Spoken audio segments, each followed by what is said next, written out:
What story did the preseason write for the Cowboys? Cody Warren, Inside the Star. There was no shortage of headlines this preseason. Trey Lance's preseason game statistics. Through 3 preseason games, Trey Lance had a stat line that reflected a third-string quarterback.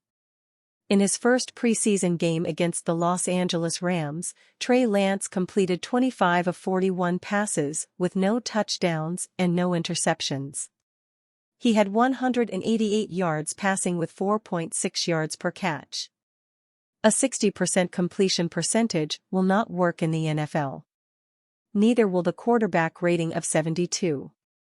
The one bright spot is he ran the ball 6 times for 44 yards, averaging 7.3 yards, but was sacked 3 times. The second preseason game against the Las Vegas Raiders was a much better game. Trey Lance completed 15 of 23 passes for 151 yards and 1 touchdown. He ended the game with a quarterback rating of 98.3. The running took a step back in this game. Trey Lance had 7 carries for 34 yards and a touchdown, averaging 4.9 yards. In the final preseason game, fans watched Trey Lance take more risks with the ball. He threw the ball 49 times and completed 33 passes for 323 yards and 1 touchdown. This game not only saw Trey Lance throw the ball more, but his running ability was on full display.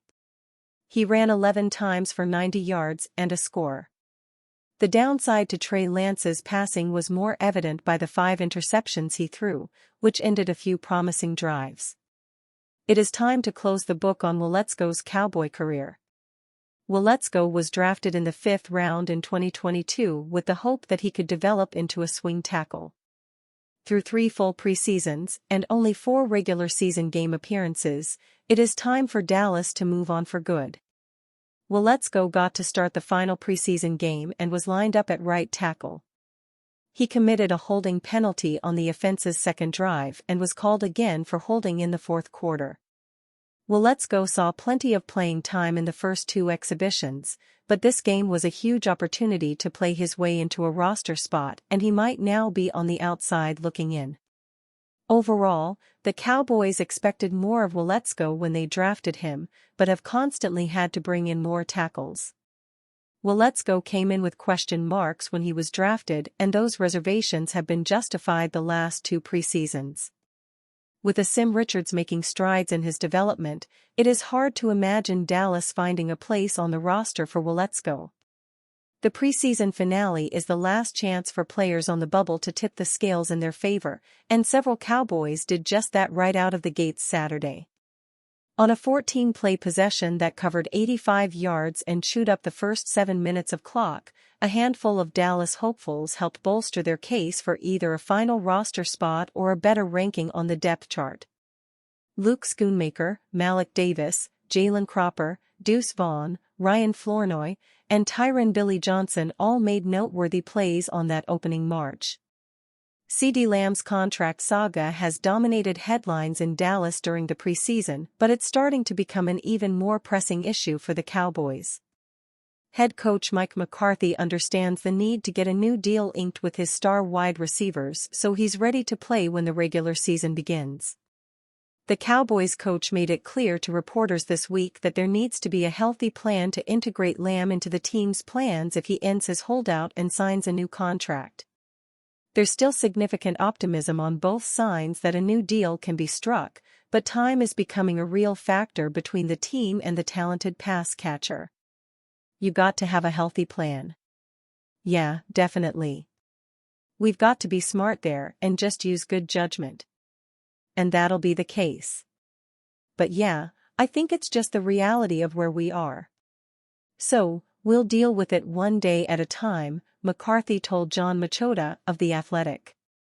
It's been my first time battling adversity as far as a soft tissue injury, Vaughn said in retrospect about his preseason performance. It was a way for myself to battle back from that. It was hard, it was tough. I was able to pick myself back up, get healthy, be patient, and come out here and play my brand of football.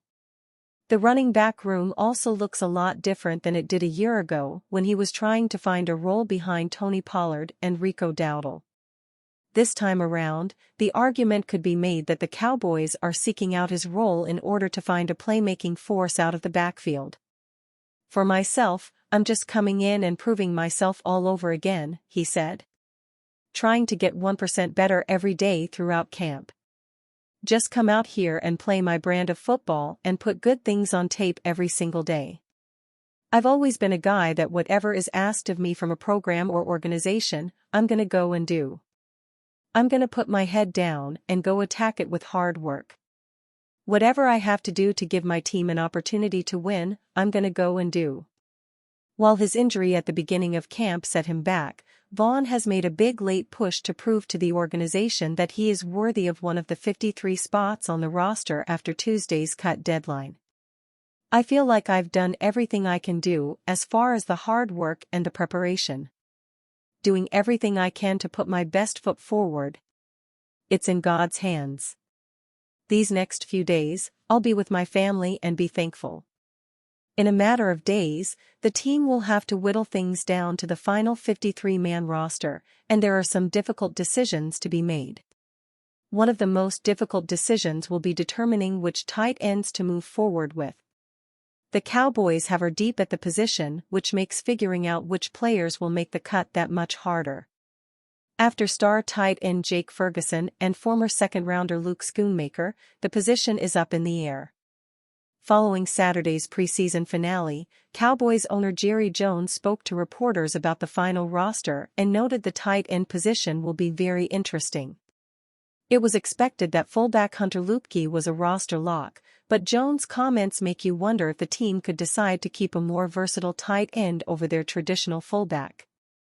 "That's our longest position there, and that will be real interesting," Jones said, via the Dallas Morning News. "We love our fullback, but we got some tight ends that can play fullback."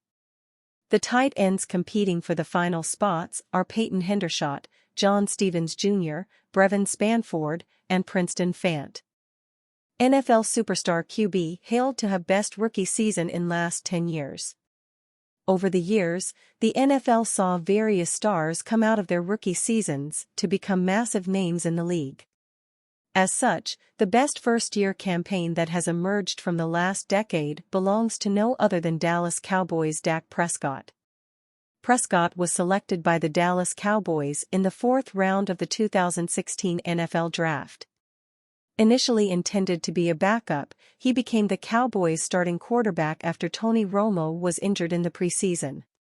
The new QB went on to have a standout rookie season, leading the Cowboys to the top seed in the NFC and setting several rookie quarterback records. He was named the 2016 Offensive Rookie of the Year. Over the following seasons, he continued to excel, leading the Cowboys to 3 additional NFC East division titles and making 3 Pro Bowl appearances. In 2022, he was named the Walter Payton Man of the Year in recognition of his community service and philanthropic efforts off the field. Through the 2023 season, the Dallas Star ranks 4th all-time in NFL completion percentage with at least 1,500 pass attempts and 5th in career passer rating.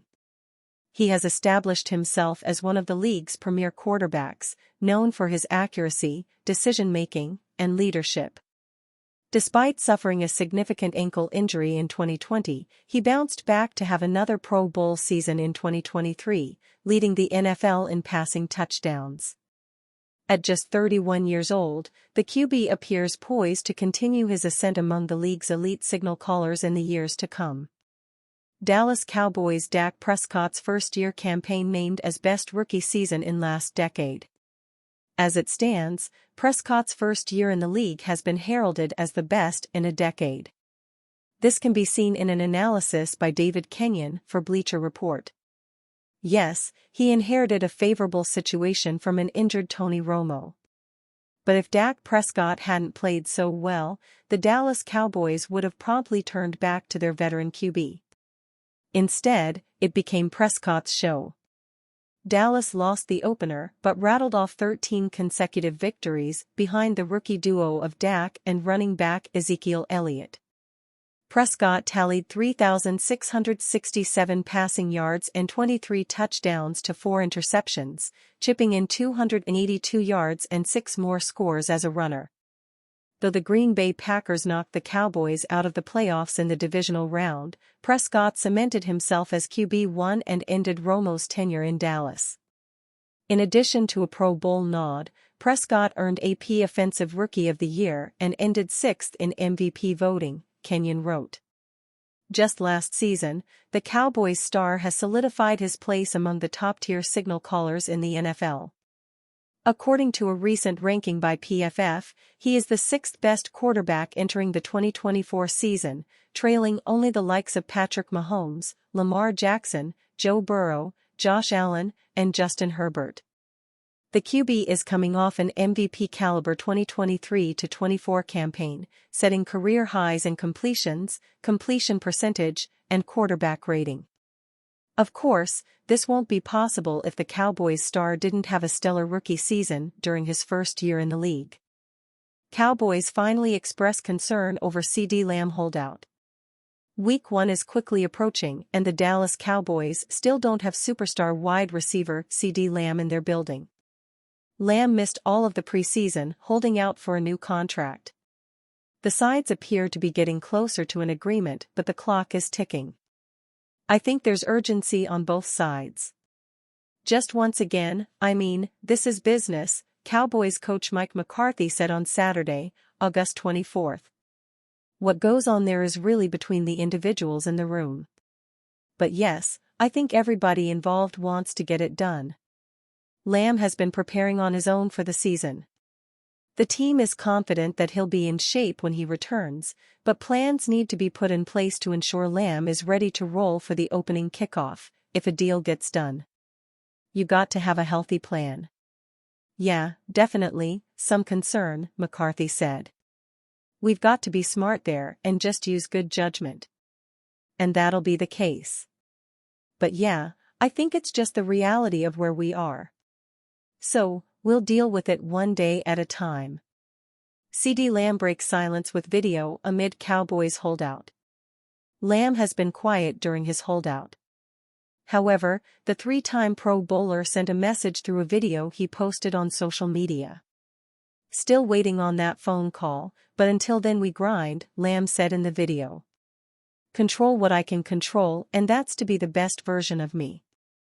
Still waiting on that phone call, but until then we grind, control what I can control, and that's to be the best version of me.